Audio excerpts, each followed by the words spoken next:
Hi everyone, fluffy sponge లాంటి కేక్ని ఎలా చేసుకోవాలో చూసేద్దామా. మన ఛానల్ని ఫస్ట్ టైం కనుక చూసినట్లయితే లైక్ చేయండి, షేర్ చేయండి, సబ్స్క్రైబ్ చేయండి, కామెంట్ చేయడం మర్చిపోకండి. Welcome to Sai Harika talk. ముందుగా మిక్సీ జార్లో షుగర్ని వేసుకొని పౌడర్లా చేసుకోవాలి. అదే పౌడర్లో 2 ఎగ్స్ని వేసుకోవాలి. 2 టేబుల్ స్పూన్ ఆయిల్ని వేయాలి. ఆయిల్ని వేసుకున్న తర్వాత మిక్సీ చేసుకోవాలి. ఈ ఎగ్స్ అనేది ఎంత మిక్సీ పడితే అంత ప్లఫీగా వస్తుందండి కేకు. సో చూపిస్తున్న విధంగా మిక్సీ చేసేసుకోవాలి. ఎగ్ స్మెల్ రాకుండా ఉండడం కోసం వెనిలా ఎసెన్స్ వేయాలి. వెనిలా ఎసెన్స్ అవైలబుల్గా లేదని ఇలాచీని యూజ్ చేశాను. మిల్క్ని వేసుకోవాలి. వేస్తూ మరలా ఒకసారి మిక్సీ చేసుకోవాలి. ఒక బౌల్ తీసుకొని ఆ బౌల్లో ఒక స్ట్రైనర్ పెట్టుకోవాలి. స్ట్రైనర్ పెట్టుకున్న తర్వాత మైదాని ఆ స్ట్రైనర్లో వేసి చల్లించుకోవాలి.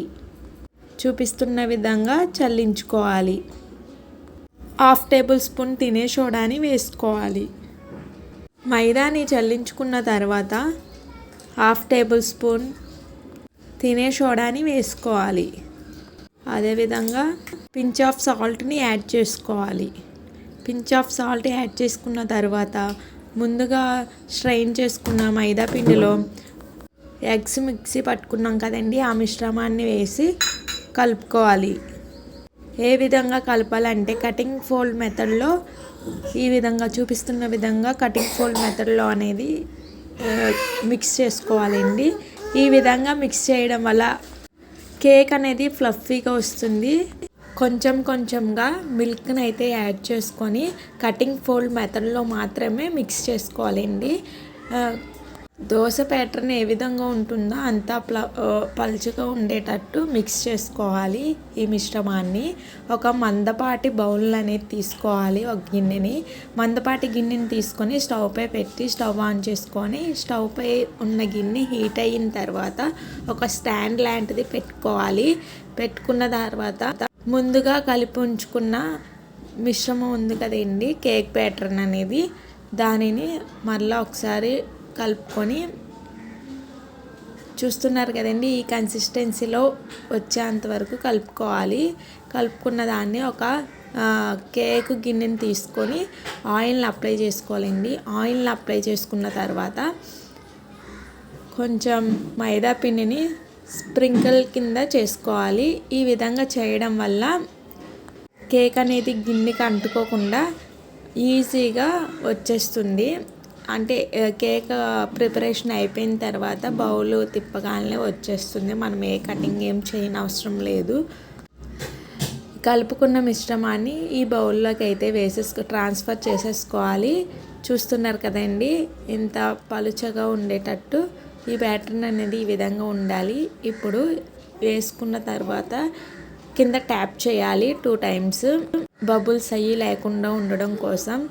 చూస్తున్నారు కదండి, ఈ విధంగా పెట్టిన తర్వాత మూత అనేది లోపల దానికి పెట్టాలి, బయట దానికి పెట్టాలి. ఇసుక అది ఏమీ వేయని అవసరం లేదండి. ఇలా పెట్టినా సరే కేక్ అనేది త్వరగానే కుక్ అయిపోతుంది. ఒక 1/2 అవర్ లో ఫ్లేమ్లోనే ఉంచి 1/2 అవర్ తర్వాత మూత తీసి చూడండి, కేక్ అనేది ఈ విధంగా స్పాంజ్లా వస్తుంది. ఒక ఫోర్క్ స్పూన్ పెట్టి చూసానండి, అది పిండి అనేది అంటుకోలేదు కాబట్టి కేక్ అనేది ప్రిపరేషన్ అనేది అయిపోయింది. ఇప్పుడు స్లోగా బయటకు తీసేసి చల్లారనివ్వాలండి. చల్లారితేనే కేక్ అనేది బయటకు వస్తుంది. ఇన్ కేస్ చల్లారకుండా తీసినట్లయితే కేక్ అనేది రాదండి, అంటుకుంటుంది. సో చల్లారిన తర్వాతనే చాక్తో సైడ్స్ నార్మల్గా కట్ చేసుకొని ఉల్టా చేసేస్తే కేక్ అనేది మంచిగా వచ్చేస్తుంది. చూస్తున్నారు కదండి, ఈ విధంగా చాలా అంటే చాలా స్పాంజీగా ఉందండి కేక్ అనేది. చూస్తుంటేనే తినాలనిపిస్తుందండి. నేనైతే చాలా ఎగ్జైట్మెంట్తో కేక్ అనేది కట్ చేసేసాను. కట్ చేసేసి పీస్ అనేది ఎలా ఉంది, టేస్ట్ ఎలా ఉందో చూస్తున్నాను. ఫ్లఫీగా అయితే చాలా అంటే చాలా ఫ్లఫీగా వచ్చిందండి, స్పాంజ్లా వచ్చింది. టేస్ట్ అయితే సూపర్ ఉందండి. మా వీడియోస్ ఫస్ట్ టైం కనుక చూసినట్లయితే లైక్ చేయండి, షేర్ చేయండి, సబ్స్క్రైబ్ చేయండి. మీరు కూడా ఈ కేక్ని ట్రై చేయండి. చాలా అంటే చాలా స్పాంజ్ ఫ్లఫీగా వస్తుందండి. మా వీడియో మీకు కనుక యూజ్ అయినట్లయితే మా ఛానల్ని ఒకసారి సబ్స్క్రైబ్ చేసినట్లయితే నేను ఏ వీడియో పోస్ట్ చేసిన నోటిఫికేషన్గా వస్తుంది. మా పాప చూడండి, మా పాపకి ఇచ్చాను తినమని. చూడండి ఏ విధంగా తింటుందో.